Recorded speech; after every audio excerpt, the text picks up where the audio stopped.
it's absolutely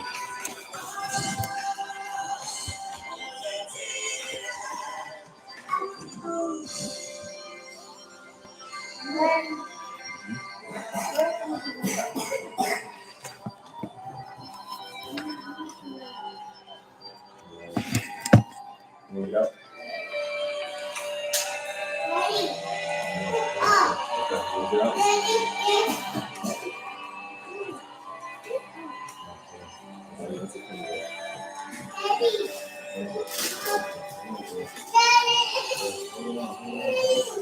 Hey, cut it out. Cut it out. Wait, hold on. Fat mom. Come on, girl. Little girl, I'm live. Yes. I'm gonna get you out.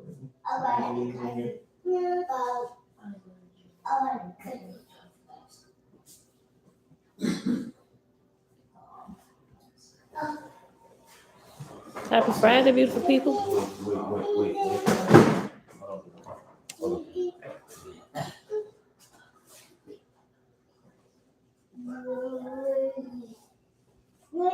Hold on. Hold on. Who's Daddy? Yeah. Mine. Oh, that's side. Jackson, go in the room, baby. Jake's go in the room, try to put these clothes in up. As a matter of fact, Jake, get up off that bed right there. So I can take that back in the room. Top of the day, beautiful people. Happy Friday, happy Friday. It is July 15th, 2022. Day 159 of year 4 of reading through the books of the law and the prophets. Excuse the background, beautiful people. They get themselves together. If you record that, hold on. Go. Look, cookie. All right, y'all.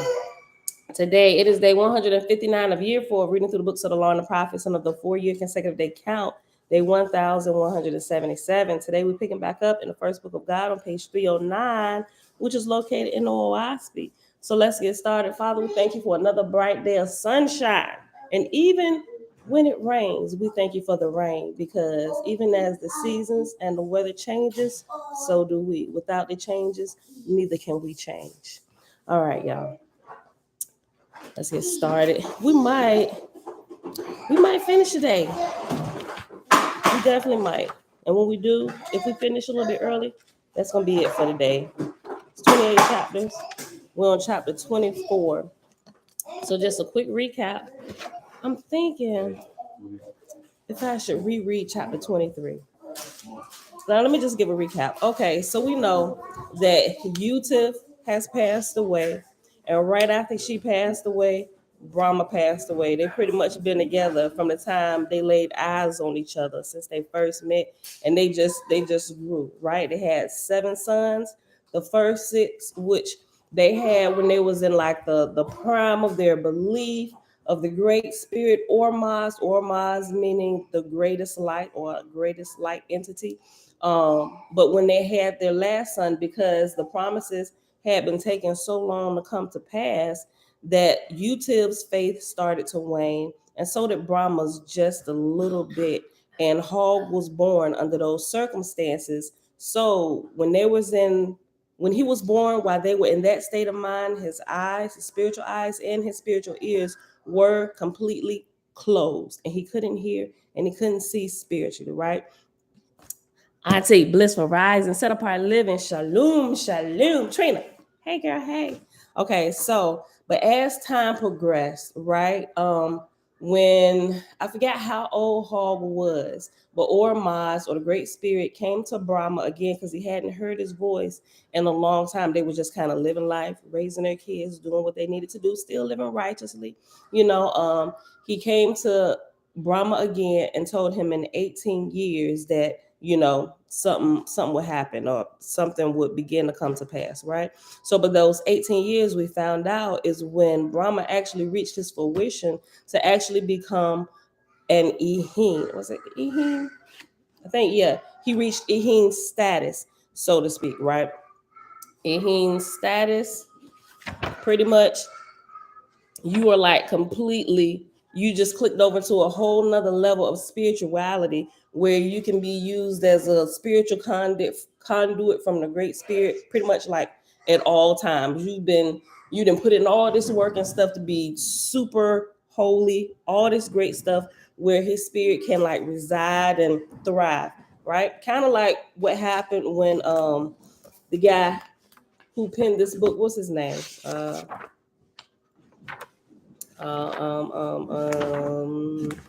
forgot his name real quick. The guy through this, John B. Newbrough, Stephen, Shalom, Grand Rising.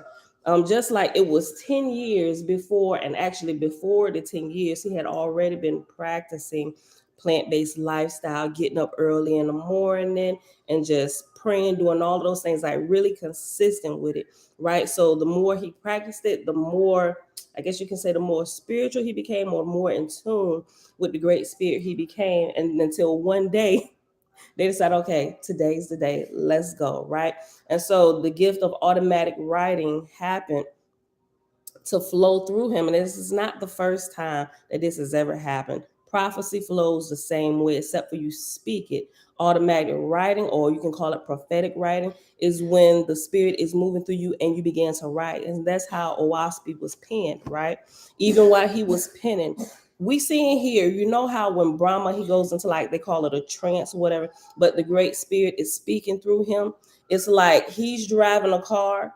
The great spirit is driving his body, but he's still there and he's present, and he could hear and see everything while the great spirit is talking. If you've ever prophesied, actually had the spirit of Yah flow through you, you know what it is. I've had it happen a few times through me in my earliest days while I was in the military, out to sea. When I was out to sea, away from everything, like no kids, no anything, it's just me. And when I'm not working, I'm in my berth, I'm sitting out on like the flight deck or the hangar bay or something like that, just looking at the water, meditating, quietly praying. The spirit of Yah can, like, you can, it's just like so clear. It's like having a conversation with your best friend. And you just kind of go back and forth and you can hear the voice. But anyway, one time, I mentioned this before, a young lady who was on a ship with me. This is the first time I experienced it. I was out to sea. And I didn't know at the time she was actually contemplating killing herself while we was out to sea. And we just happened to, I didn't know that I was going to run into her when I was walking on the mess decks, but I saw her. I was coming from my berthing, and I'm just doing me or whatever. I was coming from my berthing. She was coming from the other end of the ship to go to her berthing. And I noticed she wasn't like crying or anything, but she just looked different. I could tell a difference on her face. And I was like, hey girl, I said, what's going on? She said, nothing. I could tell she was trying to act like everything okay. I wasn't crying. I was just like, you just getting off of work. You know how you sound. I was like, hey girl, yep, I'm about to go out here. Just kind of like that. But I could see it, and I could strongly sense, and I could just tell it was something about her demeanor. Like she looked the same, but I could tell that it was changed. And I stopped her. And after I said, hey, and she was like, oh, nothing. I'm just about to go to the berthing. It was like, boom. Then the spirit of Yah just began to flow through me. I had no idea that was about to happen, but it wasn't like, oh, shoot, what is happening? No, it was just like a natural thing, because I was always talking to him anyway while I was out to sea. So it was a natural thing. And I just happened to be in the right place at the right time, because this girl was on her way to go overdose on sleeping pills in our berthing. I didn't know that till a couple days later when she came back and told me. I had absolutely no clue. Then it hit me like a ton of bricks. Oh my gosh, right? I didn't stop. I could have stopped the flow, but I was already so familiar with the presence and the voice of God. And especially while out to sea, that was my greatest treasure of going out to sea. I love to just get away, because it's like, hey, where you at? You just happen to show up, because I don't have all those distractions and everything. I didn't have to worry about the kids, because I had one child at the time. I didn't have to worry about him, because he was either with my mom or with my aunt or whatever. And me and my husband, we had just got married, but I just had all that time to myself, and I wasn't working while I was, out to sea. And then, like I said, it just hit me like a ton of bricks. I'm like, oh my gosh. And that was the very first time I had ever experienced that. It wasn't like a taking over or possession. It's just like, I don't know. It's just, I don't even really know how to describe it. It just like, it just come upon you and just like flows through you. And it was like, I was standing there. I was there. It was my voice, my body being used, but it was like, I was just an observer of what was happening and the words that I was speaking. And I'm like, oh, wow. I didn't say, oh, wow, because y'all was kind of like using my vocal cords. But within myself, it was like my spirit was just like, took a step back. And it's like, we was listening what we was saying to her, so, but yeah, so it is a thing. Automatic writing, how this was penned, it is truly a true thing. We see it in the church all the time. It's just called prophecy. And the spirit of Yah will flow through you and you can speak. Same thing. Automatic writing. It's the same thing, except for your mouth is not used. Your hand is being used and you're penning the words of the creator. So yeah. Shebrew, shalom, Yogi, Bronze Yogi, shalom. Jen, hey girl, hey Grand Rising. Mom, shalom, shalom.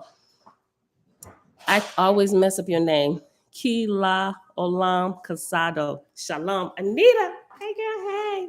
Y'all, Roby, Israel over here on Facebook. Janaya. Sis. Hey girl, hey. That's my niece, y'all. Janaya. Okay, y'all. All right, so did I finish with the recap? Okay, so quick recap. Yusuf has just passed away. Brahma passed away soon after she passed away. But after she passed away, remember, as you get 3 days after you pass away, kind of like to do your goodbyes or whatever, and your loved ones. So Yusuf did that. And then when she rose upward, Brahma passed away. They was like right there at the same place, and he passed away, and the same thing happened to him. So let me do that. Let me reread 23. We read 23 yesterday. I want to reread 23 so we can just kind of be refreshed on what Brahma said after he gave up the ghost and, he presented himself to his sons and everything. And if you didn't see yesterday, I went back and I found the death rites, what was talking about the 3 days, those who are I guess who's walking with the Great Spirit, walking with the Great Spirit or Maz when they pass away. The 3 days that they get with the family, and then they're escorted by their ashars. Is it the ashars or the asafs? Yeah, you're escorted by your ashars and you're kind of handed off to your asafs to go to where your next place in life, because you've just been born into the spiritual realm, right? Okay, but I posted that chapter 2 and 3 in the book of divinity, which is pages 238 to page 240 in Oahspe, and then also yesterday, first book of God, chapter 22 and chapter 23, which is pages 307 to pages 308. I posted that in the community section on Facebook, in the comment section, also in the comment section under yesterday's video. That way you have it.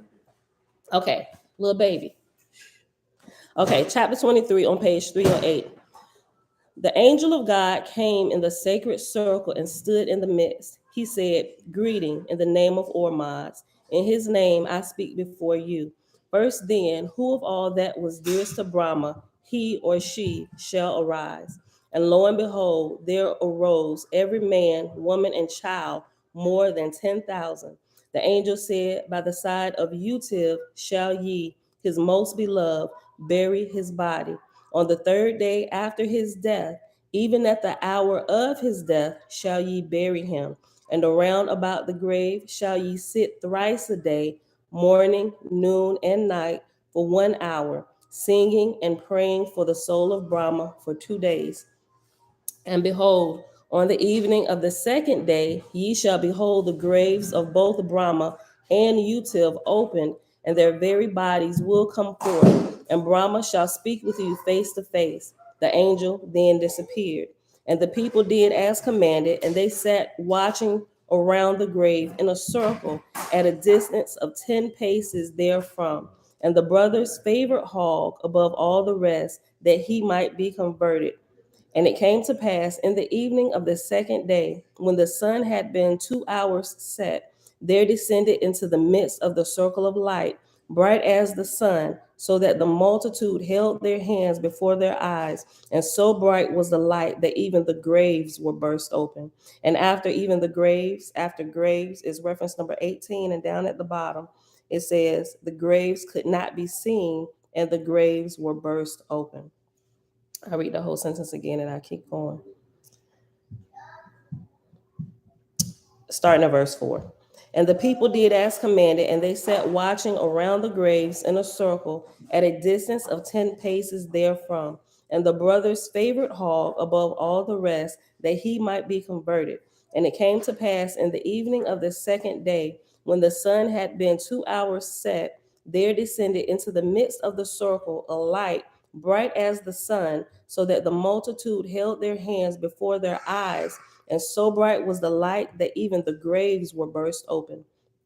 And in the second space of a moment of time, the light was lowered so all could look therein. And lo and behold, Brahma and Utiv, arm in arm, stood in the midst of the circle, even with their flesh and bones and their burial robes. Brahma said, have ye faith in the Creator. With him all things are possible. He is the all master of all things. Accept ye not forever any God or Lord or Savior or priest or king, but him, the everlasting all one, the person, practicing good works unto all men, abjuring self and all things, and Ormaz will dwell with you and in you forever. Then Brahma and Utiv came near Hog, that he might see clearly. Hog said, art thou truly Brahma, my father, and thou too, Utiv, my mother? Utiv spake not, but Brahma said, I am thy father, even Brahma. To practice the highest light a man hath, all I'm sorry. Let me start over. Let me go back. Utiv spoke not, but Brahma said, I am thy father, even Brahma. To practice the highest light a man hath, this is all that is required of any man. Hog said, of a truth, it is my father. Of a truth, it is my mother. Brahma said, we are blessed. This is the first belief, to believe in the spirit surviving the corporal body. The second belief is to learn the all person. After this cometh faith. Let me highlight this, y'all.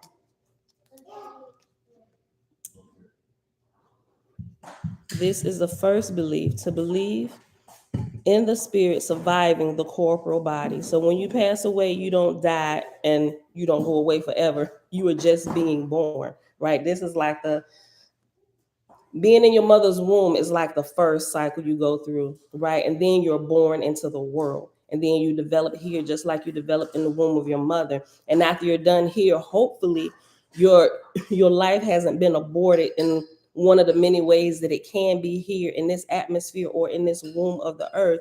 Once you're done here, you should have reached fruition of your spiritual life. And then you're born again into the spiritual realm where you're truly born, right? And then from there, you just continue to progress and grow where you, at least you should, right? If you don't fetal yourself back on your family members back here, y'all need to keep going. When y'all pass from here, after that third day, all right, go on, you need to get out of here. Go ahead with school. Get up out of here. Don't linger around here, because if they linger around here, they just degrade in spirit, and they become a druge, a fetal, or a familiar spirit. Elijah 7. Shalom, shalom, Sadak. Shalom. All right, verse 11. Hog said, thou hast proven the first, but as to the all person, I cannot understand.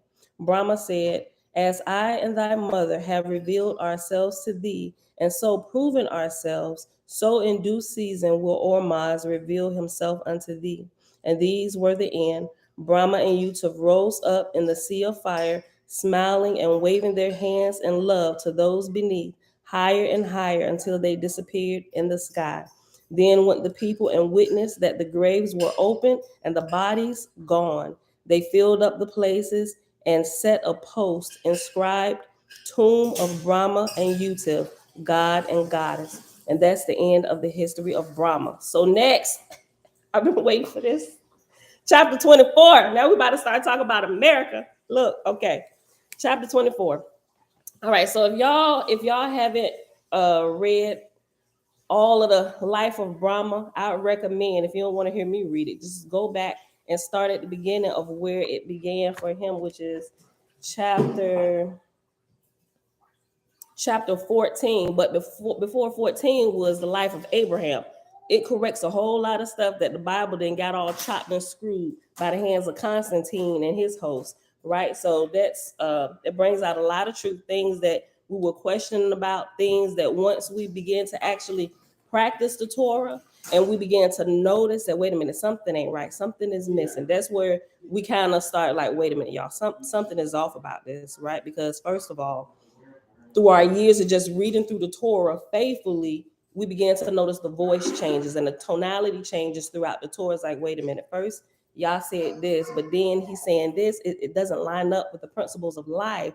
How can we go kill? Or why would he even say to Abraham to go kill his son if we're not to even take life, man or beast? Right? I say something is wrong about this, which led us on our finding the Apocrypha and reading through that and going through all of this stuff, right? And it clears up a lot of what we had already figured out, but couldn't quite put our finger on it. Oahspe explains it, that it wasn't the great spirit, the great creator of all, which this book calls Ormaz or different names, or Jehovah. It wasn't him. It was one of the false gods talking to Abraham, right? Okay, so you go back there, it'll give you all of that about Abraham. Then it goes into the book of Brahma and why his son Hog couldn't hear when they were in a state of unbelief when he was in the womb of his mother, right? Which explains a whole lot of stuff, at least to me, with different people I encountered, even some of my family who just seemed like they just spiritually dense or whatever. And then I began to think about their parents, what I've learned from the principles through here. I'm like, wait a minute, yo, this is true. All right. Chapter 24, the first book of Guatama. Remember, Guatama is what America is called in here. The first book of Guatama, America, being of Iwata, a man chosen by God for the children of Guatama. Little girl, you about to leave? Okay. All right, is Joshua? Oh, okay, well, they're going to be woke in a minute. Just have them, keep them up there for a few minutes till I get done. Okay. If they come down, I'll get them. I'll get them. Just, you know. All right, y'all. Like he getting the kids and stuff. My grandbaby's here for the weekend. So, okay. All right, y'all. So let's get started. Chapter 24 on page 308. In Guatama, in the Middle Kingdom, by the sea of Sociopan, I think I said that right. SO-CI-A-PAN, Sociopan. In Guatama, in the Middle Kingdom, by the sea of Sociopan, came down from heaven Gitchee, the creator, the world maker, Manito. Right? So here in the book of Guatama, the name, you're not going to hear Jehovah. But here in America, they call Jehovah Gitchee. Right? A lot of us may be familiar with that if we come from down south, and we got family from down south. I even have a couple friends actually named Gitchee. Right? Listen. A lot of pieces of this post have been making so much sense since we found out about this book a few months ago. Listen, hold on. Okay, I'm gonna just read verse 1 again and keep going. In Guatama, in the Middle Kingdom, by the sea of Sociopan, came down from heaven Gitchee, the creator, the world maker, Manito. With silence speaking in the soul of things, he said, "Speak, O earth, have eyes, O earth. Have ears, O earth, behold me, your maker." The earth answered him, not with words, boasting, but raised up man. Man said, "Here am I, O Gitchee." The creator looked, and lo and behold, the Ehings of Guatama stood before him. The little people, white and yellow. Gitchee, God, it has God in parentheses. Okay, so let me bring something out. Before we got to this book, in some of the earlier books, when it talks about the Ehings, it's talking about like the earlier generations of the Ehings, which are today they're no more, right? They're extinct. But the ones living today who are a bronze color are a mixture of the Ehuans and the Gons, right? We're the offspring, from what I understand, just about everybody alive today, even with the different shades of colors, there are descendants from the Ehuans and the Gons, right? Okay. But every time it mentioned it before, it gave a little footnote in it, in the back of it gave a alphabet footnote, which are found at the end of the books. Remember, the number references are found at the bottom of the page, and the alphabet, letters A through Z, are found at the end of the particular chapter that you're reading, and it gives you definitions and it goes into detail about what that is.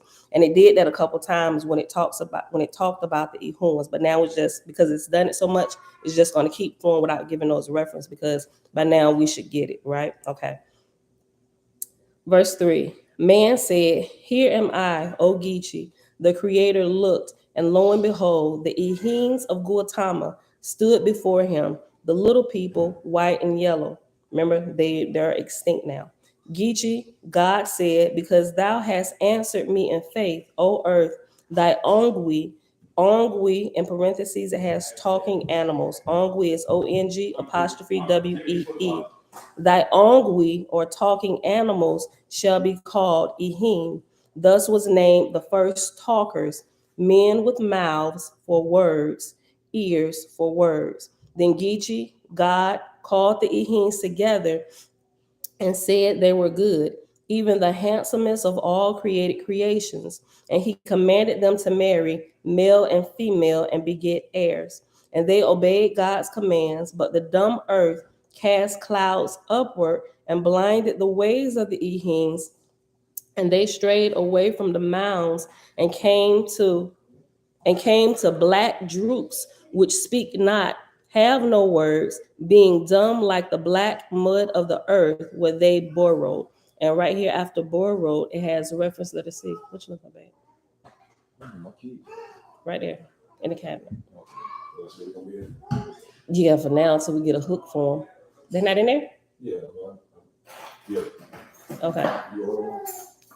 I didn't order one yet. I don't know which one I want to get. Okay, so here the letter references are found on page 316 and see which say. Okay, I'll look and see if they got one. All right, babe. All right, love you. Okay, so letter C on page 316 says, "See end note A in the first book of the first Lords, and end note B in the Lord's first book." Okay, so let's do that. See end note in first book of the first Lords. Okay, let's find first book of the first Lords. I think we read that already. Okay, first book of the first Lords, start on page 38. Okay, and it said in note A. Okay, so we gotta go to the end of this book and find A. Oh, okay, which is on page 41. The footnote A for first book of the first Lords says, "This factual description is not a See, I just kind of explained that. It found it for me. Okay, look, okay. This is about the races. This factual description is not a reference to the current races of man.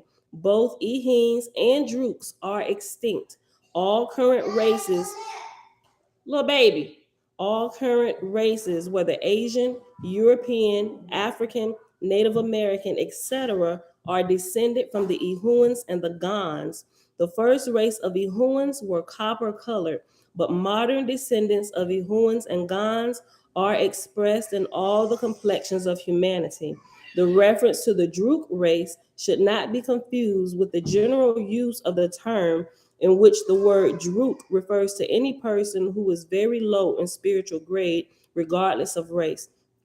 So there was an actual race of Drooks who are now extinct, and they had no spiritual insight whatsoever. Neither did they want to become spiritual and hear from the Creator.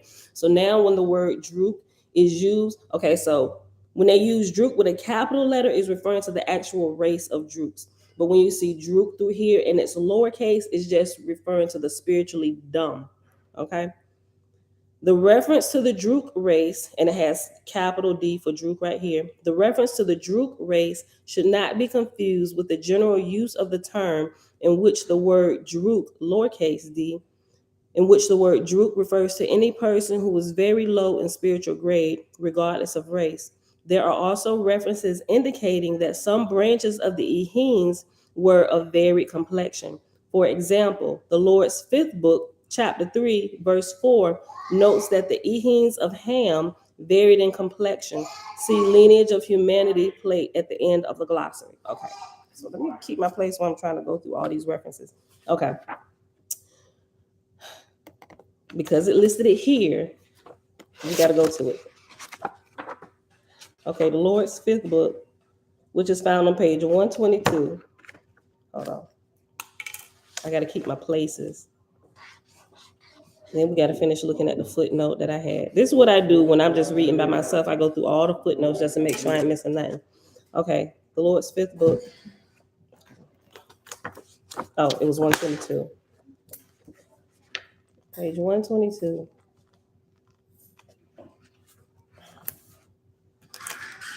I'll put that here. 120. Okay, 122, chapter 3.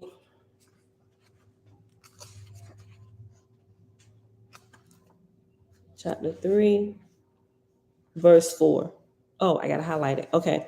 On page 127, on the bottom portion, verse 4, it says, of all colors, black, white, yellow, copper, red, and brown were the tribes of Ham. Nevertheless, they were Ehings, or faithists, having flat nails and short arms, and of such as desired to acquire knowledge. And I brought them to a country of sand fields and of fields of rich pastures interspersed, where lived but few natives, the dark people with short hair. Neither omitted I even the hair of the head of man, without providing testimony of my word.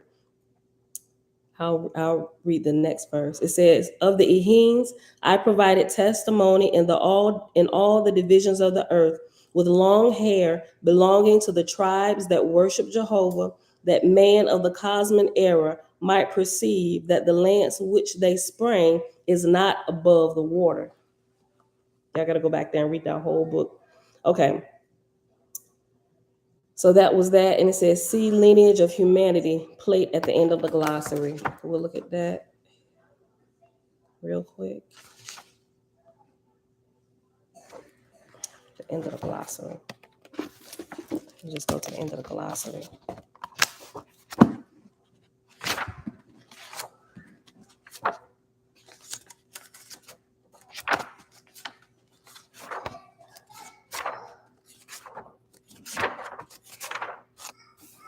Bear with me, y'all.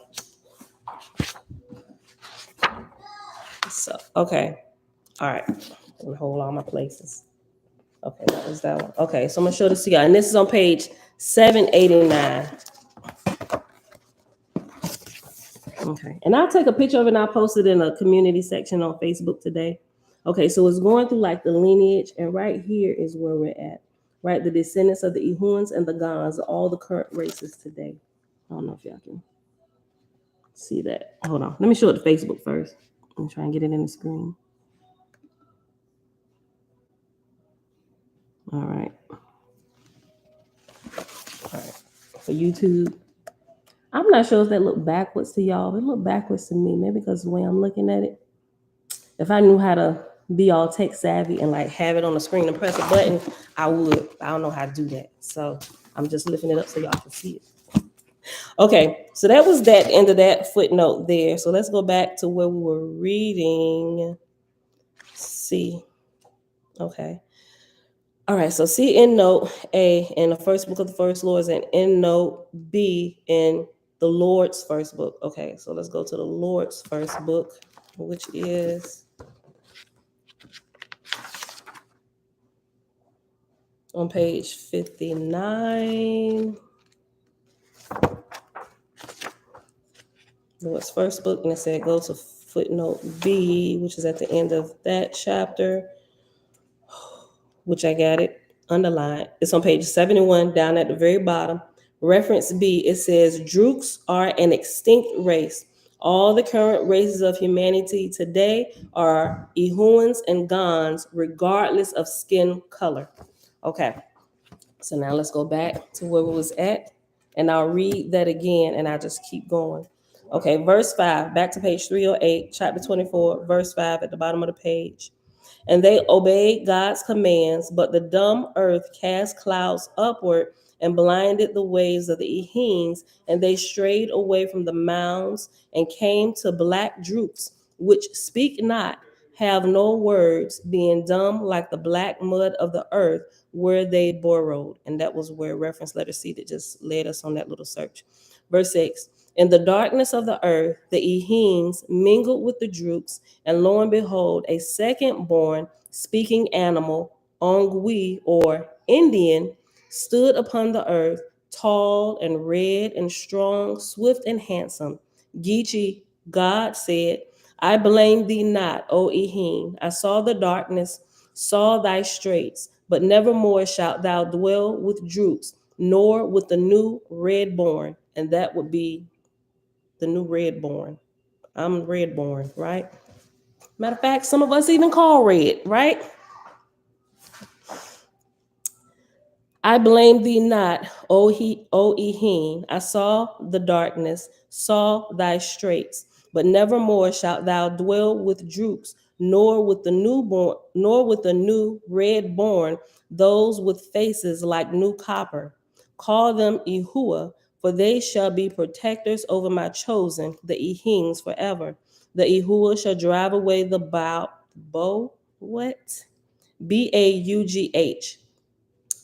The Yahuwah shall drive away the Ba and the Miu, I don't know. Y'all be screwing these words up. Mieu.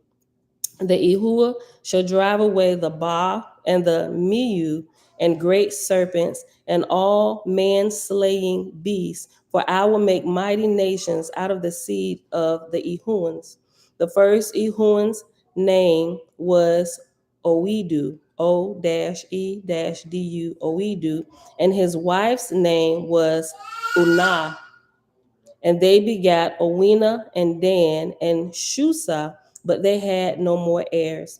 At a time soon after, the second man, whose name was Kakau, and whose wife's name was Weez, begat Sama and Panah and Kakak and Kubak and Jesam.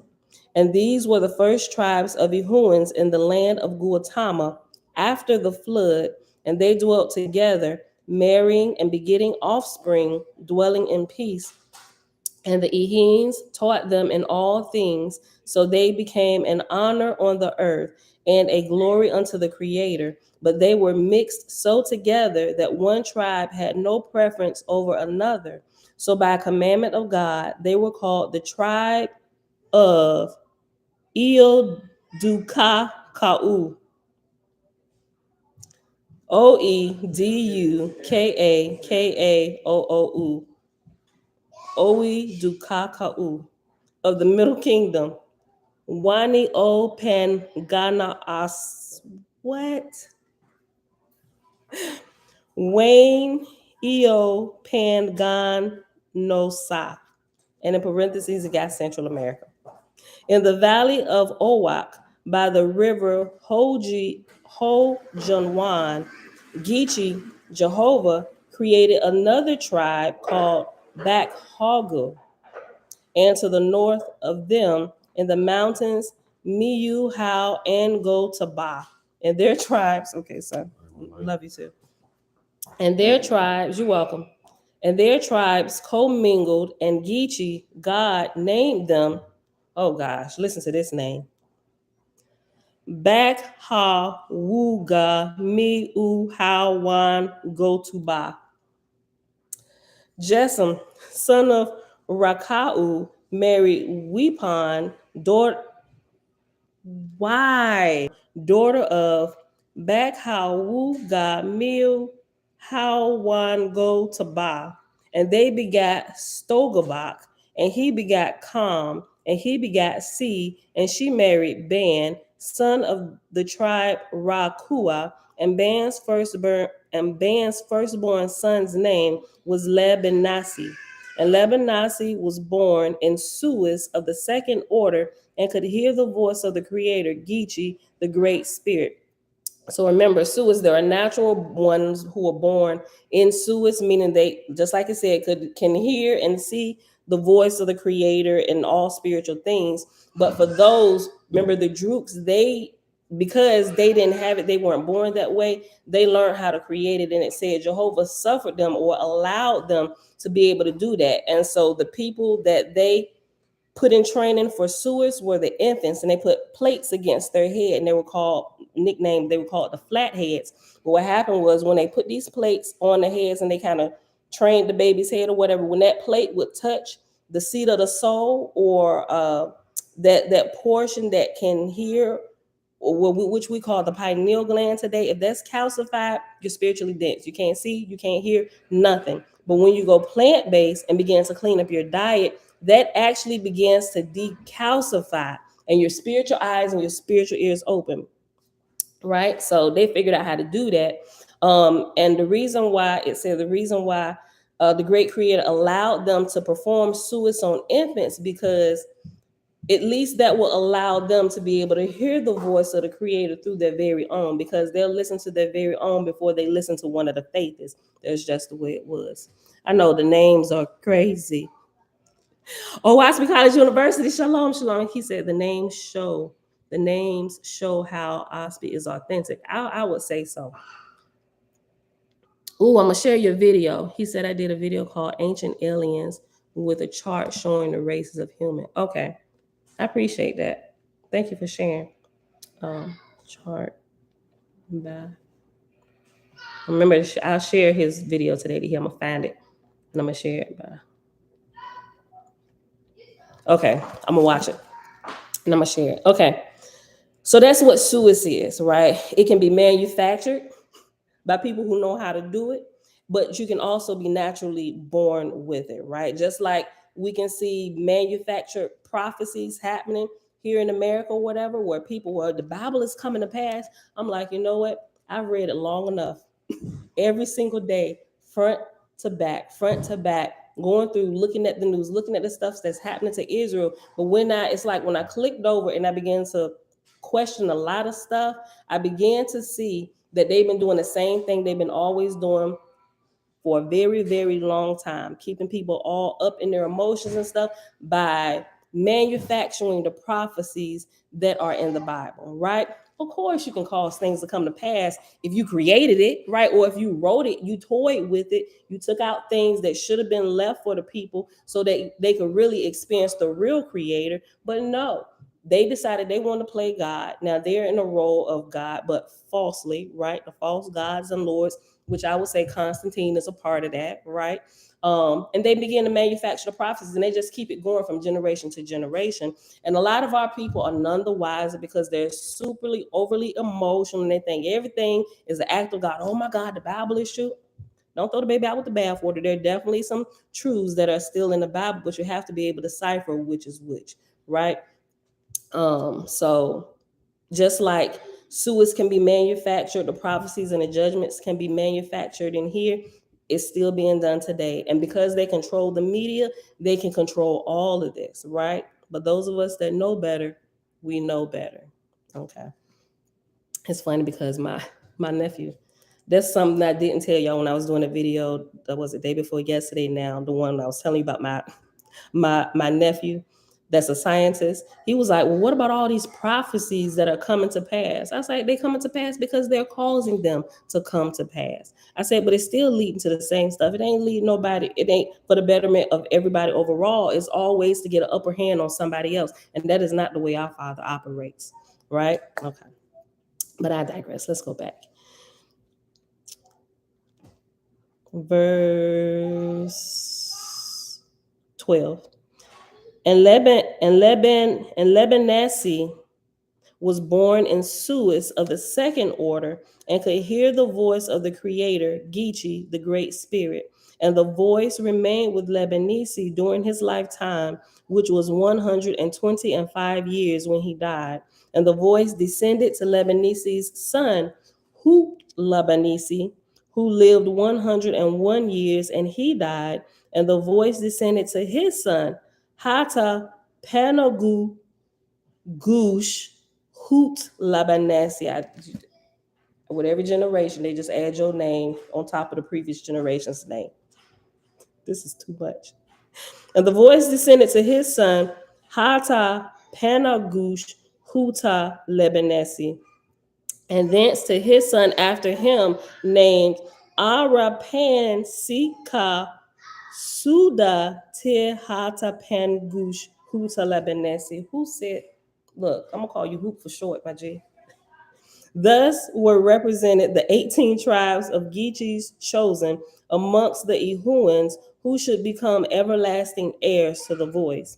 And God said unto Ara, arise and go forth, my hand will steer thee. So Ara rose up and departed by the hand of the Creator, and came to the valley of Og, broad and sweet smelling, full of health giving food and air and water. And there came with Ara into Og 1,000 men, women, and children. And they built a city and called it Efspan, Eftspan, signifying place of beauty. And these took the name of the tribe of Ara, and these took the name of the tribe of Ara, the which name survived 1,750 years, and their people were tens of thousands. After the tribe of Ara lost the voice, there was raised up Shoshone of the tribes of Stogilbach, and Gitchee raised his hand before Shoshone and pointed the way. And Shoshone departed out of the country of Tabachuze Bakakankan and came to Og and took to wife Hissam, daughter of Uwi Gufa Nuha. And they begat Iran Akimuts, a son of great beauty and strength, a swift runner. The voice of Gitchee Monihiti, that is, in parentheses, son of Jehovah, came to Arana Kimmutz and remained with him during his natural lifetime, which was 90 years. And to his son, Fasa Wan Hut Gagan Ganera Aaron Akimmutz.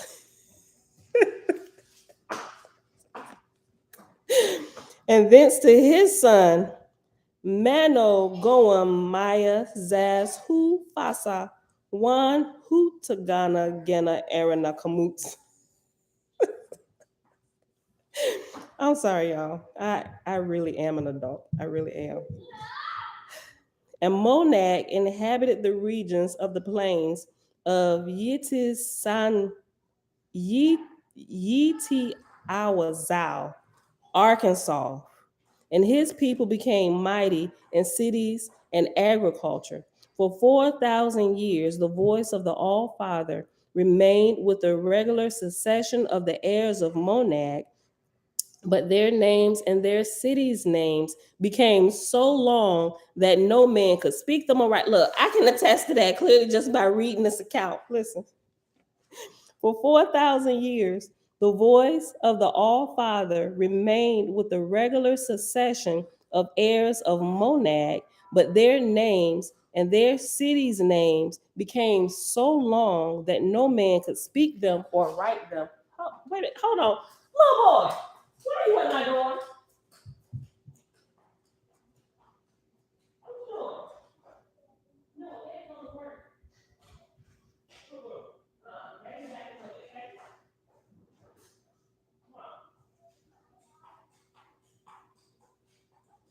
Get me back shortly, baby. Go ahead upstairs. Oh, you come in here and chill with me.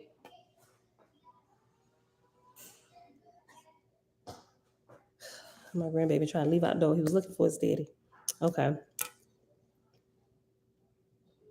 What you about to do?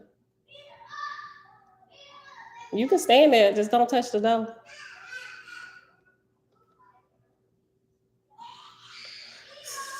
Boy, I tell you, kids. Okay.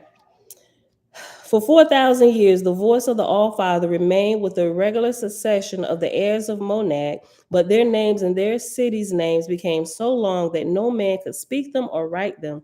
So Gitchee, Jehovah, raised up Honga, son of Ab, of the tribe of Oedu, of the land of the Middle Kingdom. And Honga went into the mountains of Gi, rocky or eagle mountains, sloping to the east. Gitchee, God, spake to Honga, saying, Thou shalt take Obi for thy wife. Out of thy seed will I raise up a greater tribe than all other tribes. And thy firstborn son shall have thy name, and thy sons shall be called Hunger also, and thy son's son's son, and so on forever. For I am weary with the burden of names, thy great creator have spoken. Y'all even told, look, stop with the foolishness. Call him Hunger, and everybody after him, call him Hunger, which we can kind of see, right? John the first, John the second, or if your name is Timothy Jake, we got Timothy Jake Sr., Timothy Jake Jr., Timothy Jake, look, Timothy Jake Jr. I know that's not a thing, but I have a cousin. I have an uncle whose name is Tony Ford. So we got Tony Ford Sr., and that's my uncle. Then we have my cousin, Tony Ford Jr., and his son we call Junior Jr. because he's like the third. So instead of saying Tony Ford the third, we call him Tony Ford Jr. Jr. You know, we got to do something silly. Okay. Then take Hold on, let me just read that again. Verse 20, Gitchee, God spake to Hunger, saying, Thou shalt take Obi for thy wife. Out of thy seed will I raise up a greater tribe than all other tribes, and thy firstborn son shall have thy name, and thy son's son shall be called Hunger also, and thy son's son's son, and so on forever. For I am weary with the burden of names, thy great creator hath spoken. And then asked Hunger, saying, What if I have no son, but only daughters? Or of my son or my son's sons, they cease to have a son, but only daughters. Then spake Gitchee, saying, The wife's first daughter. So it came to pass in course of time, Hunger married and begot heirs, and the voice of the Great Spirit remained with the tribes of Hunger.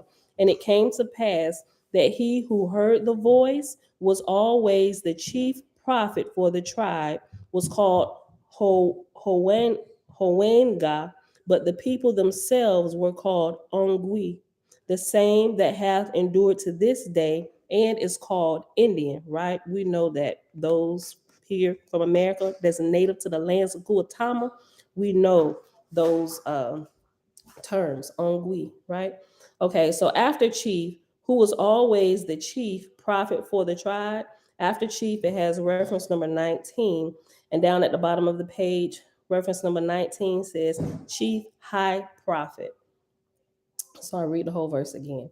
Then spake Gitchee, saying, the wife's first daughter, right? So if they didn't have any sons, then the wife's first daughter would also get the name Honga, right? If that was the name. So it came to pass in course of time, Honga married and begot heirs, and the voice of the Great Spirit remained with the tribes of Honga. And it came to pass that he who heard the voice was always called the chief prophet for the tribe, was called Hoanga. But the people themselves were called Ong'wee. And we found out earlier in this chapter, Ong'wee is the speaking animal. So we're like speaking animals. Look, Shebrew, look, girl. I be messing up some of these names. Robin, Salama, hey sis.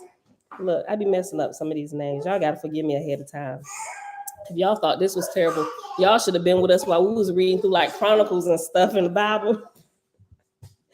If I don't know how to do nothing else, I know how to tear your name up, but not on purpose. I be trying to get it right, so forgive me, right? I be even messing up some of y'all names. I'm sorry. And the generations of Honga were called first Honga, second Honga, third Honga, and so on. And this was the beginning of the counting of time in Guatama. Neither knew any man the number of generations before the time of Honga the first.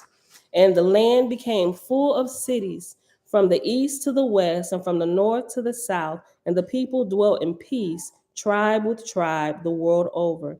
Then came the god of evil, Torah, and in parentheses, it's Ahura. We all know who Ahura is, right? Because we just read about him a couple books ago.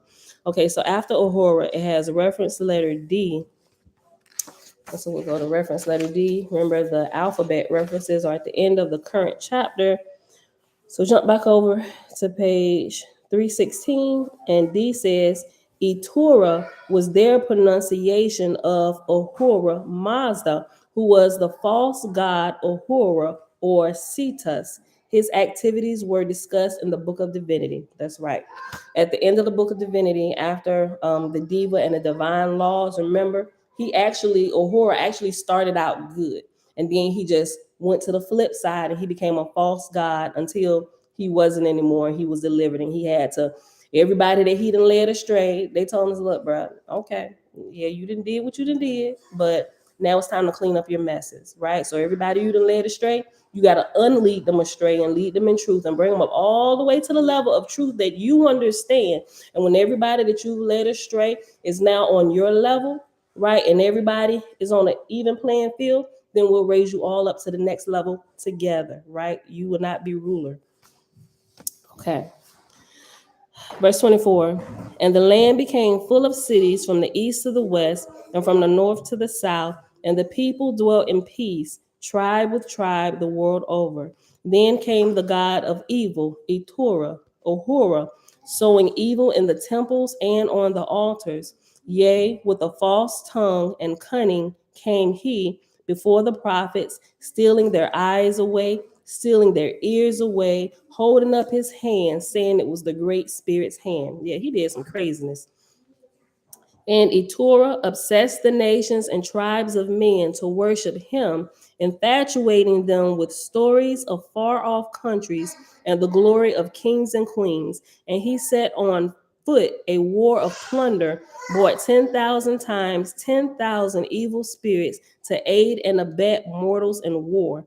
And Etora, the god of evil, taught mortals to flatten the head, to make profits, and lo and behold, the land of Guatama became a land of seers and prophets and conjurers seeking evil. Hey, hey, James, put her down. Put her down.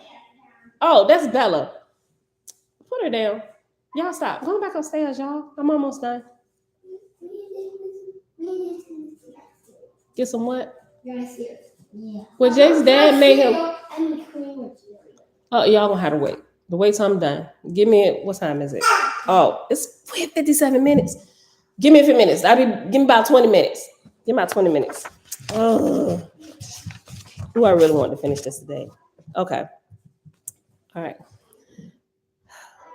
We can clearly still see this in America, right? Verse 26. And Etora, the god of evil, taught mortals to flatten the head, to make profits, and lo and behold, the land of Guatama, or the Americas, became a land of seers and prophets and conjurers, seeking evil for evil's sake, consulting the spirits of the dead for war and for earthly glory and blood and death. We can still see remnants, a lot of it here. You got Sister Barbara with her crystal readings on every corner, at least here. Here in Virginia, in like the Hampton Roads area, I see them in a lot of places. Okay, chapter 25. Look, if my grandbabies and my kids stay upstairs, we just gonna finish this. It's Friday. Because we only got what? Chapter 25 is 28 chapters. We'll see. We'll see. If they come back down here doing the most, we're just gonna have to pause after chapter 25 and we'll finish the rest of it tomorrow. Okay. These then were the principal kings of that day. Lenogu, king of Ebustakgan,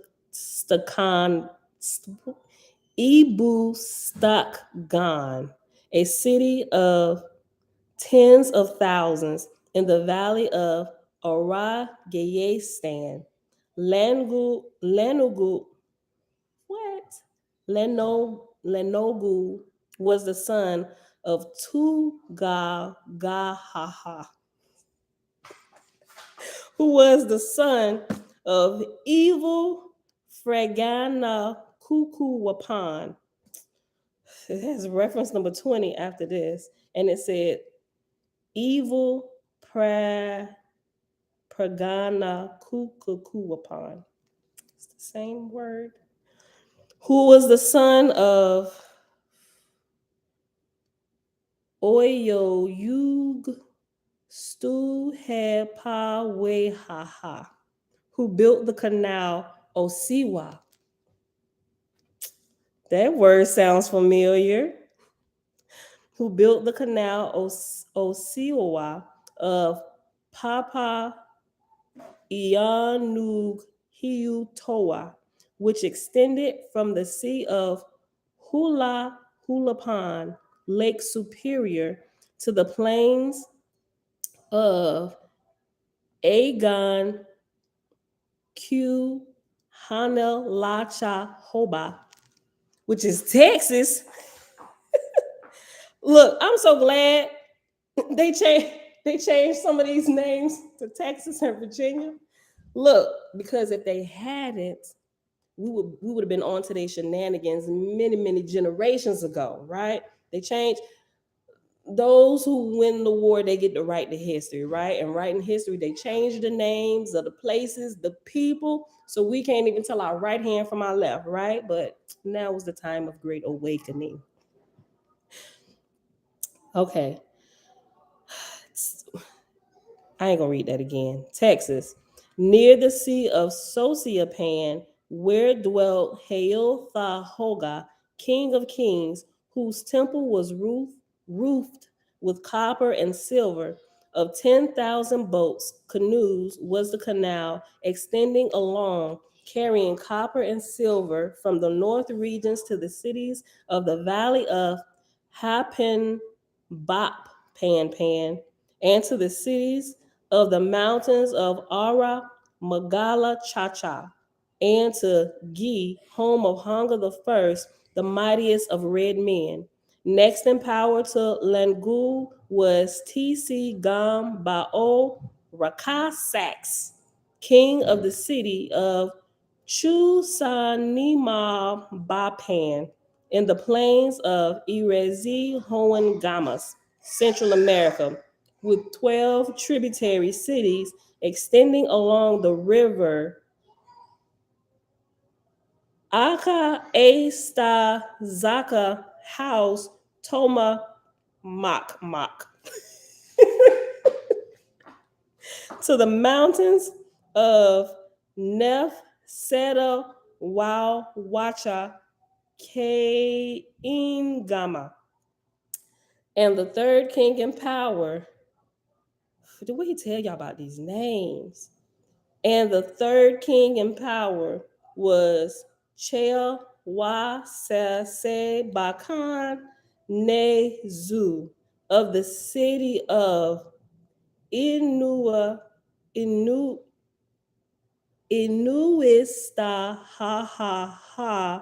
Chroma Hosufa. And to him were tributaries 27 cities and their kings. Chase Wasaha Bakanal Zu was the son. Why? Was the son of Teneham Gama Ra Hooch Sukhes Tome Pawasa. And after that long name is reference number 21. And down here, it gives the same thing, but it just remove an S and put a Z. And it says, Tene Hama Ham Gamura How Suk Za Hestomia Pawasa, who was son of Thu Se Gain Gani Nasta Tamaka, who built the Great East Canal, the Osiwa Gala Sakala, in the rich valley of Tai Dasawanagasi, and through the land of Sigan Neo Galya Yuchi A Homa Hum.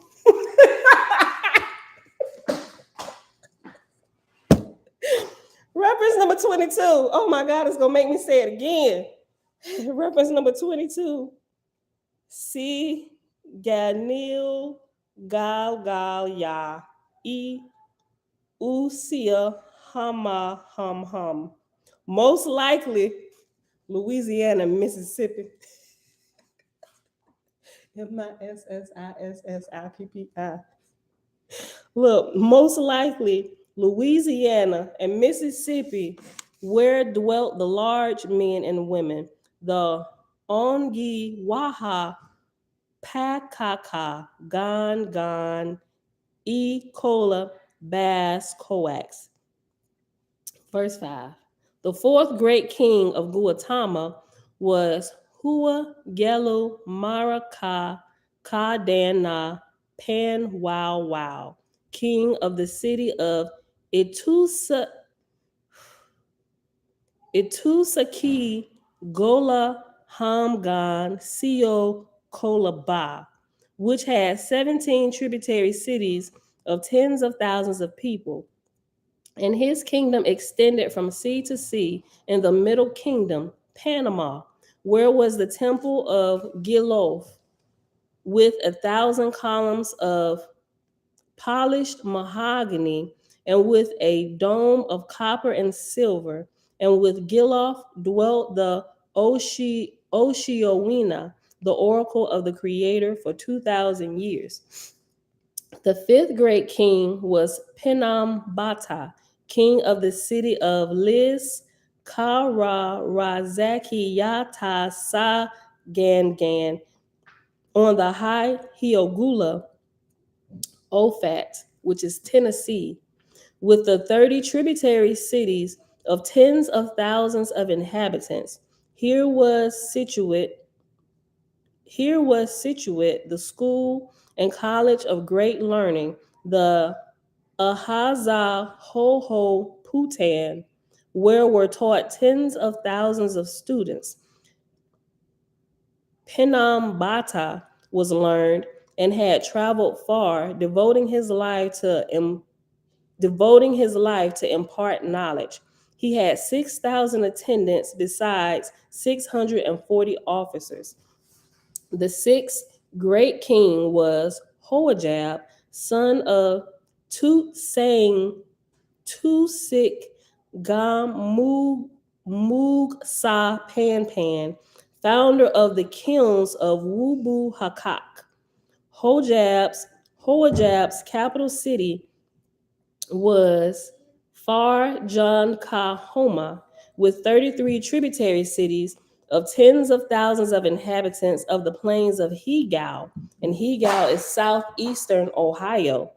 The seventh great king was Hyru Sak Hogam Sog Tab Bakbak, and his capital city was Su Am Cholaban Gan Obanzahaha, situate in the plains of Mesogalwanchula, which is Indiana and North Ohio and Pennsylvania. Yes, baby. Oh, weird. Okay. Did you brush your teeth this morning? Because your wisdom tooth is coming in, Tootie. That's why. The boys say get out. We'll go in your room and play. You and baby girl. Okay, well, stay right here. Okay. And that was Indiana and North Ohio and Pennsylvania, and extending eastward to the mountains of Ganzu, Wasi, Maka, Bob, Do, Hua, Pia, Sandri, Tho, Ajaj. And after that, it has reference number 23. What? I don't know what that is, girl. I'm trying to figure it out till you hear these long, crazy names. With this? Yes. No, you gotta get my pen, girl. Okay. Nope. Ganzu Wasimaka Battle Do Huyi Pass Sandri Boajaj. Go through there, y'all. Little girl. Chill. Okay, Bella, let her follow you through there. Go through there. Let her follow you. Bye. Y'all, these names, and y'all thought this was something. When we get to verse 10, oh my gosh, this is crazy. Okay, so that name, including the valleys of the river, one Pegasa, Thala, Lan, Gan, Chuchu, even the sea, Poertha, Wal, Shathia, Thuna, Kala, Klats, Zolos, Chista, Combia, which is now today named Lake Erie. He so had 47 tributary cities of tens of thousands of inhabitants. Hold on, baby. Y'all, we're going to have to end after this chapter. It's what? 18 verses, and we are on verse 9. Jamia, Shalom, Hardhead, where you been? Ohio.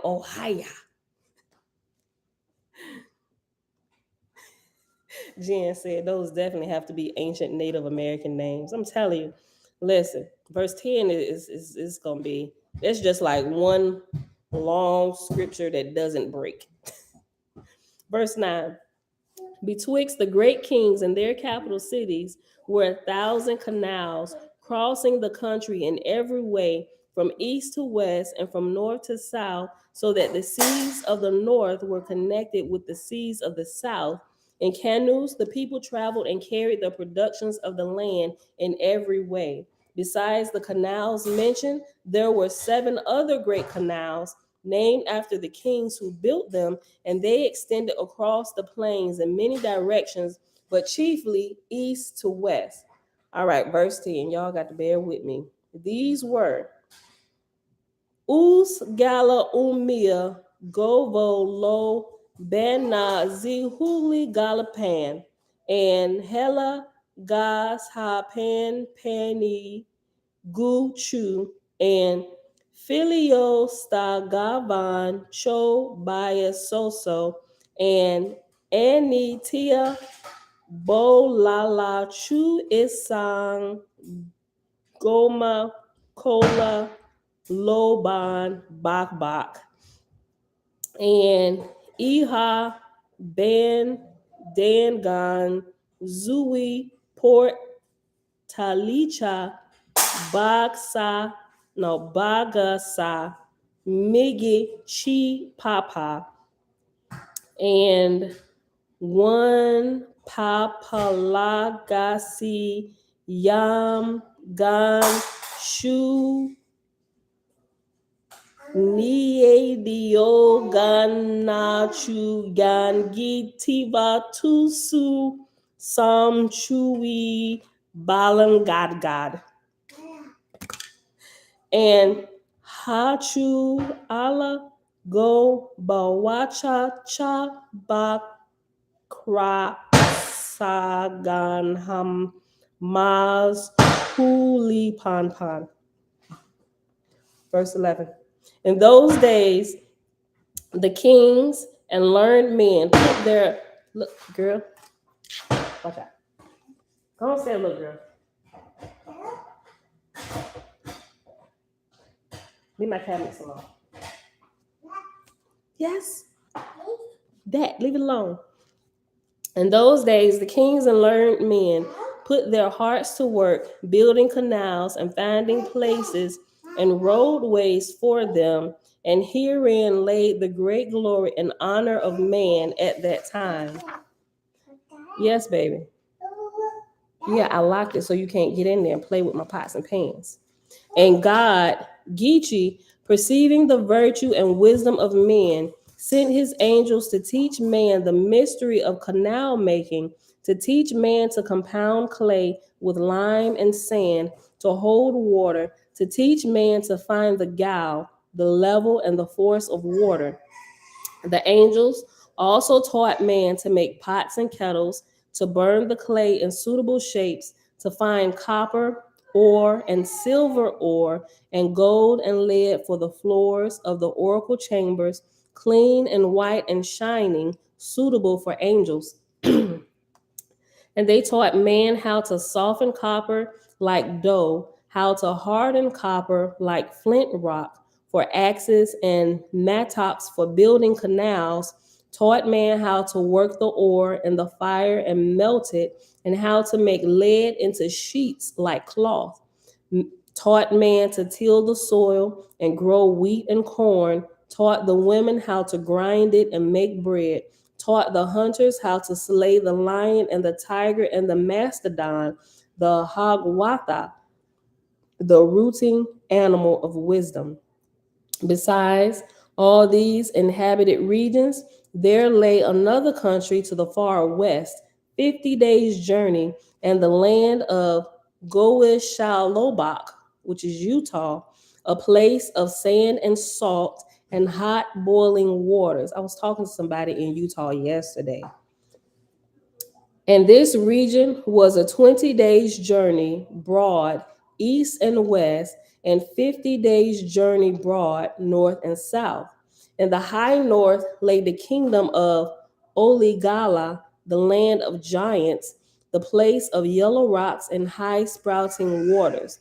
Oligala it was who gave away his kingdom, the great city of Pawafucha, Wawicha Hava Gani Abba, with the 24 tributary cities spread along the valley of Animusagu Chakakfula, Yellowstone Valley, gave his kingdom to his queen Minigan Washaka, with the yellow with the yellow hair long hanging down. And the queen built temples 270 and two adjacent to the spouting waters, where her people went every morning at sunrise, singing praise to Gitchee Moniti, the creator. South of Oligala lay the kingdom of Onwaga, around about the sea of Chusa Manga Gao Bi Hasa Ghana Wawichi, the salt lake, in the valley of Muagoba, which is to say, consecrated place of the voice, a kingdom of 40 cities. Here reigned for 20 generations the line of kings called Wino Gush Ha Gusha, most holy and wise, full of manliness and strong limbed. On the eastward of the lake lay Wuhu Togni, the ground of games and tournaments, where came tens of thousands every autumn to exhibit their strength, carrying horses and oxen, and running and leaping, running races with the trained Eagama, the deer. And to the strongest and to the swiftest, the king gave prizes of handsome damsels with straight limbs and shapely necks, proud, who loved to be awarded handsome, mighty husbands. Kind of sound like the Olympics and the different games and stuff we have here. Next, south lay the kingdom of Hemala Ganapapa, rich in legends of people who lived here before the flood, a kingdom of 70 cities and 6 great canals coursing east to west and north to south, from the Gi Mountain in the east to the West Mountain, the Ublaha Kola Sevagana Waka, the place of the king of bears, the Iugo Habacox, the grizzly. And to the south, to the middle kingdom, on the deserts of Gaelbia Gani Gan Wo, where the rivers empty not into the sea, but sink in the sand, the Sana Gala Cossacks, creating prickly Thua Zu Gala Huma, shaped like a pear. And that is the end of chapter 25. Y'all, and we're going to pause right here today.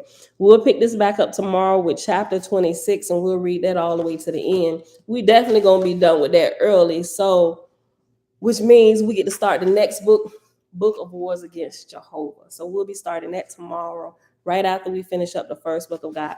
This was good today. It was pretty funny as I tripped up over all these names and these words and stuff. Matter of fact, the name of today's video, somebody gonna probably look like my kids got in there and I ain't caught it yet because it's just gonna be a bunch of letters. That has no, they're gonna be, people gonna be like, hula gala chaka, what?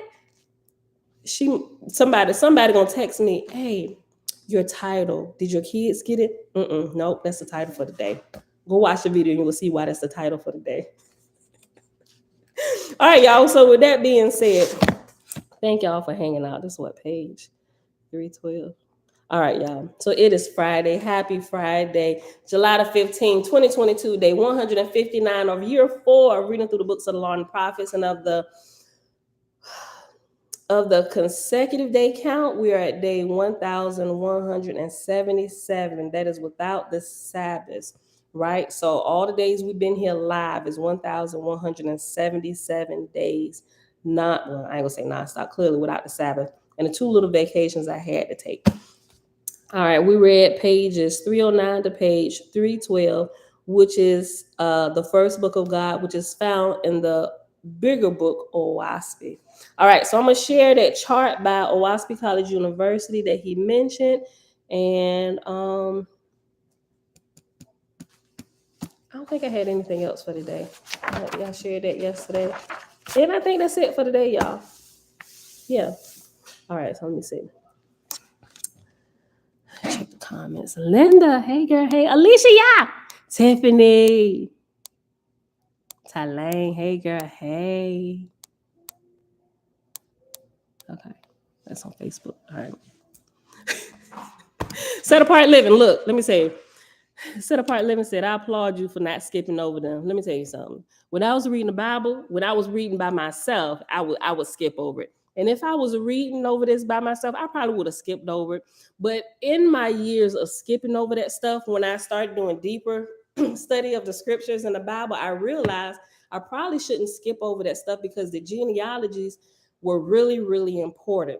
So when I went back and I made it, I even joked about it when we was reading it through. I'm like, oh, y'all, if I was by myself, I would have skipped over this. I told y'all I would have skipped over it. But I realized while searching and stuff that it made a whole heck of a lot of difference because I had to go searching into some of those names, and some of those names led me to other points that I would never have been aware of, not even realize that it was a piece of the missing puzzle that I was looking for things that just wasn't lining up and making sense to me. So it absolutely is pertinent that you read every single word, right? Yeah, so, whew. All right, y'all. That's it. I was just checking through the comments. We got a few new people. I recognize the names from Selah Shalom channel. I see them because I be popping there on his videos. I told y'all when I found out about him, I didn't even know that there was a book called Oahspe a few months ago, right? Because we was just finishing up. Matter of fact, we were starting the Bible for the 4th time. We had just got done. We had like 3 more chapters left in Genesis. And each year we do like a deeper study and we'll pull out more references while we're reading through. But they're not in here. They normally come in later. But it was somebody from here that said, hey, you ever heard about the Oahspe? And they kind of like sent me a little message. They said, check it out. Go look into it. Because anything y'all give me, I'll go check it out, right? Because I don't know everything. Excuse me. And when I checked it out, I was like, yo, what is this? And so I started Googling, looking for videos and stuff. I was like, wait, what? Wait a minute. And so I ordered it, right? Because at that time, I didn't even know that there was an online version. But I found it. Somebody else gave me the link to that. It was in the sacred text. I'm like, yo, I was familiar with sacred text because that's where I found like some of the missing books and some of the things that you can find in the Apocrypha and other books that aren't canonized and even the Apocrypha, right? But I don't know. I guess I was putting it in Google, the search engines are wrong, but I found it. They sent me the text that's found on Sacred Text, and I'd be sharing it in a description every single day where you can get the hardback if you don't have it from Amazon, or you can, if you don't have the $30 to get that, you can just go to the online version, and I always leave the link for that every day. But yeah, it's I was like, this is amazing. And when I read it, because I'm a big advocate of reading all the way from the preface to the introduction. I think people just kind of get it, and people that want to argue with it, they don't even, I say the super religious people. I'm like, y'all, you miss a whole education just in the preface and the introduction of books, right? Which is when I was reading the Bible, when I decided to go read the preface and the introduction, what that tells you about the name changes of gods and stuff and lords. I was like, wait, they have this in the beginning of the Bible all these years. I never read it, which started me on like my deeper search, always reading every single page. There's literally a whole education, and it tells you why they changed the names, the original names of the creator, and why that was using God and Lord God and all that stuff. That's there in the beginning of a few, at least my Thompson chain it is, and one of my other Bibles, it tells you about that. I'm like, yo, wait, what? Hold on. So all this time I'm reading Lord God, I'm just attributing it all to the Great Spirit. And it wasn't him. Even through the Bible, once you're familiar with the terms, you can go back and read the Bible and it'll never read the same again, because you can immediately pick out who is speaking. And that's one of the things we start running. So I'm like, y'all, the tone is changing. It sounds like somebody else is speaking. Although this is saying God or Lord God, it doesn't seem like the person who is just speaking. It's different, right? That's what you miss, the intricate details when you skip pages, when you skip the preface and you skip the introduction, all of that stuff. So that's why we always read from the very first page we can touch and turn. We're going to read it. We even read through the table of contents, right? And we just go through. So, but yeah, like I said, I hadn't even heard the word a couple months ago to somebody who come in here from time to time mentioned, and I went and checked it out. I'm like, hold on. And I had to order it. I started telling my family about it. I'm like, yo, wait a minute. I said, this is more helpful to me than what the Bible is. Man, I ain't throwing the Bible away. Don't throw the baby out with the bathwater, But having them side by side to compare, it's like the Oahspe brings out the truths and the untruths that are found in the Bible from the beginning to the end. Whether you're Torah only, or you're Torah and New Testament, or you're still New Testament Christian, you think the Old Testament is done, all of that stuff, it brings it into a better balance where you don't get everything all chopped and screwed. I was like, we got to read this. And we stopped. When I was probably about a weekend. By the time my Oahspe got here, by the time we got finished with Genesis, I was like, y'all, we've got to stop this. I said, we're not even going to start in Exodus. I said, we have to start Oahspe. And I was at that point, I was like hooked just from my little bit of research and what I was doing. I was like, yo, wait a minute, stop, yo. And that's where we left off. I think, I forget what month, but you will see, we end Genesis. And then you see how it changes. And even by reading through this, some of the things that we had been trying to figure out about the scriptures, it began to bring a lot of things into balance, right? So even one of my beliefs that was developing at the time was reincarnation, to where when I got over here, I'm like, holy crap, y'all. And I said, yo, wait a minute, reincarnation is wrong. I said, it's a false doctrine. I was like, which makes sense. Because of all like the spiritual experiences I've had with other worldly entities, now understanding who is showing up, the different crazy spiritual things or spookiness, whatever you want to call it, that happens. This helped bring to light, first of all, who it was. It wasn't like the church called it like demons. I was like, these are human beings who don't have their flesh anymore, right? And you're here like trying to torment me, and I'm trying to figure out what in the world is going on. So Oahspe has been like a great, I say, lifesaver in education, especially for me with all the spiritual things that have happened to me and still happen to me ever since I was a little girl. It brings a lot of things into light. So now if I see something, I can immediately recognize it, right? And I can speak directly to it because I know what it is. Even my sister with her whole haunted house and stuff, I'm like, girl, you need to find out who was lit. Well, she'd have moved out now. But I was like, those are people, those are human spirits who've lost their flesh. I said, at this point, they're drooks, right? And they refuse to rise. They're still hanging around here on the earth. I said, and they shouldn't be there. But yeah, this is so good. I'm really grateful. I'm trying to remember. I think the name is, and I probably say it wrong, Etzhael, something like that. But that was the person who mentioned it the very first time, a couple of times, and I went and checked it out. So I'm forever grateful. And I still don't know if that's a male or a female who did it. But if you see it, just help a sister out. Because the names sometimes throw me off because I'm not sure if it's a male or a female, and I don't want to disrespect anybody in that kind of way or whatever, right? Yeah, definitely. We got to clean up Elijah 7 said, right, sister?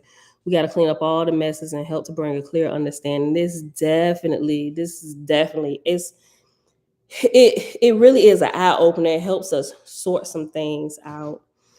Stephen, spiritual light shock. I felt the same way when I understood about reincarnation. Yo, yeah. But look, it made sense though in another whole way, because it would make sense. Okay, so the reincarnation doctrine was created by those who have already passed away, that no longer have their bodies, that are trying to get here. Those are the jutes or the fetals or familiar spirits that refuse to continue growing, and they hang around the lower heaven, the third heaven, which is like really in operation all the time with us who are humans. Church just label everything good or evil, the devil or Satan. They say it's demons, Satan and his imps. And that's not really, but if you want to call them that, okay, I get. Now I don't really fight with people of words. I know what you're saying. I know exactly who it is. It's those who have lived once. They refuse to go on, and they're hanging here around family members and friends, and even crystal ball readers and soothsayers.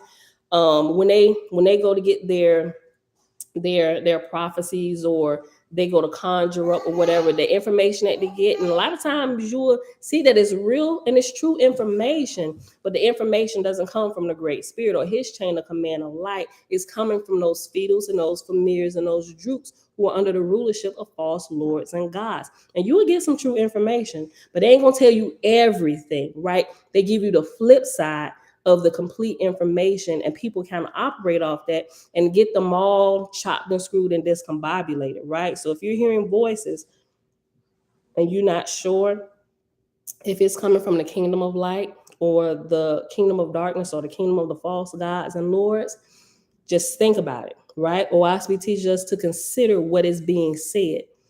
If it's coming from the Father, the Great Spirit, what is being said will lead to life for all parties involved. All parties involved, right? If it's coming from the kingdom of darkness, it's going to give you one-sided information like, sis, go whoop her tail, right? No, one person win, another one, you could possibly die, because when I lay these hands, you can tell the information you're getting is coming from the wrong side of light. Because if it was coming from the right side, it would teach you to think, no, don't attack your sister, don't attack your brother. Y'all need to work this out, right? And you're stronger together than you are separated and apart. That's how you can tell what information you're getting and who it's coming from. That's how you qualify what's being said to you spiritually. Yes. No, don't put it in there. No, don't do that. I'll do it. All right, y'all. So my kids and grandbabies is coming through here. So, but yeah, I need to go ahead and get out of here. Yo, look, when we get to Luamong, look, I hope every Christian that I know tune in when we get to Luamong, right?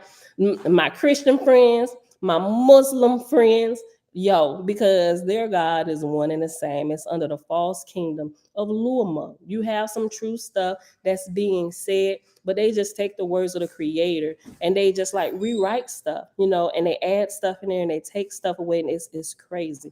But remember that's how you decipher what's good and what's right and what's unripe. Like we learned about in the book of Fragapati, there is no good or evil. It's ripe and those that are unripe. So those who would call evil would be in the unripe state. They still need a little bit more time to grow, to develop, and to sweeten all the way around. Just like fruit, right? We don't eat fruit in its unripened state. We get it when it's ripe, when it's good for the picking. It's nice and juicy, and it's just sweet.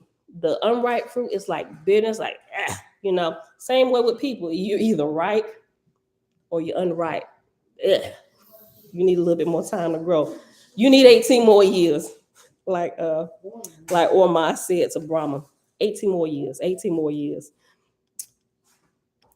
Exha is your brother. Look, Francis. Okay, so I think it was Exha.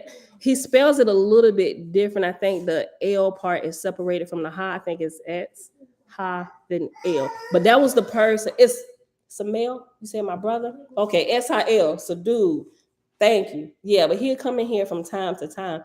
But he was the one that introduced me to the Oahspe, a couple comments he had left. And so I actually went and checked into it. I'm like, yo, this is, so I'm forever grateful to XIL, your brother. Yo, it's helped us out a lot. So some of my earlier videos, y'all just I'm telling y'all now, some of them earlier videos just don't, right? I mean, you can if you want to see the progression or what I was talking about, because that's some ignorant stuff there. It really is. I want to take them down, but I leave it up for my own personal accountability and to see my own growth, right? And if somebody want to follow the process, especially those who were steeped in Christianity like I was, and then you like come out of Christianity to find your Hebrew roots, and then you get stuck in the Hebrew camp with the Hebrew brethren and sisterin and stuff, you can see all that process happen. I was like, wait a minute. I didn't come out of Christianity to be put in bondage with the Hebrew crap. And I'm just like, I'm done. I'm done with everybody. I'm done. So this is too much, so. But yeah, the whole process is there. So the only time I recommend you go watching those videos if you actually want to watch the process. If you're going through that process, it'll help make yours a little bit easier, because it's just, you see it all. Even the shenanigans in the background with my family and some of our crazy conversations that we have when they want to ask questions and they butt in and stuff. All right. So with that being said, beautiful people, that is it for today. We got to go ahead and get out of here. I didn't talk long enough. We'll finish the rest of this tomorrow.